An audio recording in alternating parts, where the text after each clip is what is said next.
Hello. അപ്പോൾ ഇന്നത്തെ നമ്മുടെ റുട്ടീൻ കണ്ടത്. അപ്പോൾ ഡെയിലി ഇങ്ങനെയാണ് നമ്മുടെ റുട്ടീൻ. അത്താഴം കഴിക്കുക, കുറച്ച് നേരം ഒന്ന് മയങ്ങുക, പിന്നെ രാവിലെ എണീക്കുക, പിന്നെ ദുആളുമായിട്ടുള്ള മൽപ്പിടുത്തമാണ്. അപ്പോൾ അവൾ രാവിലെ ചെന്നപ്പോൾ ഞാൻ രാത്രി തലേന്ന് എല്ലാം ഒതുക്കി പറക്കി വെക്കുമ്പോൾ വീണ്ടും ഇത് റിപ്പീറ്റാണ്. അപ്പം ഒതുക്കി വെച്ചപ്പോൾ രാത്രി ഞാൻ ചെന്ന ബാക്കിൽ അവൾ വീണ്ടും ചെന്ന് പണിതാണ് ഇത് ഫുള്ളും. പിന്നെ ഞാൻ അതെല്ലാം ഒതുക്കി പറക്കി വെച്ചു. നേരെ അടുക്കള വന്നപ്പോഴത്തേക്കും ഫ്രഷ് ആയിട്ടാണ് ഇരിക്കുന്നത്. എനിക്ക് അടുക്കള ഫ്രഷ് ആയിട്ട് കണ്ടില്ലെങ്കിൽ ഒരു രസം കാണത്തില്ല, അന്നത്തെ ദിവസം പോക്കായിരിക്കും. പിന്നെ വന്ന് ഞാൻ ബ്രേക്ക്ഫാസ്റ്റ് എല്ലാം ഒന്ന് റെഡിയാക്കി. ദുവാക്കുന്ന ഓട്സാണ്.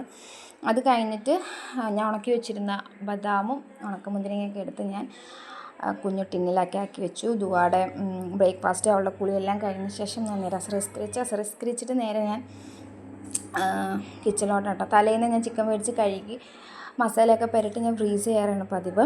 അപ്പോൾ ഇന്ന് നമ്മുടെ ഡിന്നർ എന്ന് പറയുന്നത് ഇടിയപ്പവും ചിക്കൻ കറിയാണ്. സ്നാക്സായിട്ട് ഞാൻ സാൻഡ്വിച്ചും കട്ട്ലേറ്റുമാണ് ഉണ്ടാക്കുന്നത്. ഓൾറെഡി സാൻഡ്വിച്ചിൻ്റെ വീഡിയോ ഇട്ടായിരുന്നു.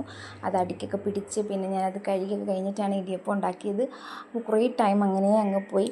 അതുകൊണ്ട് ഇന്നത്തെ നോമ്പ് തുറ ഭയങ്കര ഹറിബറിയായിട്ടുള്ളൊരു നോമ്പ് തുറയായിരുന്നു കേട്ടോ. അപ്പോൾ മുന്തിരിങ്ങ കഴുകാൻ വെച്ചിട്ടുണ്ട്. അതും ചൂടുവെള്ളത്തിൽ ഉപ്പിട്ടൊന്ന് കഴുകിയെടുക്കാം. പിന്നെ ഞാൻ കട്ട്ലേറ്റിനുള്ള ഇതങ്ങനെ ഒന്ന് ജസ്റ്റ് ഒന്ന് ഫ്രൈ ചെയ്തെടുക്കുകയാണ്. അപ്പോൾ ഇത്രയൊക്കെ ഉള്ളൂ ഇന്നത്തെ വീഡിയോ. അപ്പോൾ വീഡിയോ ഇഷ്ടപ്പെട്ട എല്ലാവരും ലൈക്ക്, ഷെയർ ചെയ്യുക, സബ്സ്ക്രൈബ് ചെയ്യുക. നിങ്ങളൊക്കെ വീഡിയോ എങ്ങനെയൊക്കെയാണെന്ന് നോക്കി ഒന്ന് ഷെയർ ചെയ്യാം കേട്ടോ. അടുത്ത വീഡിയോ ആയിട്ട് വരുന്നുണ്ട്. ടാറ്റാ.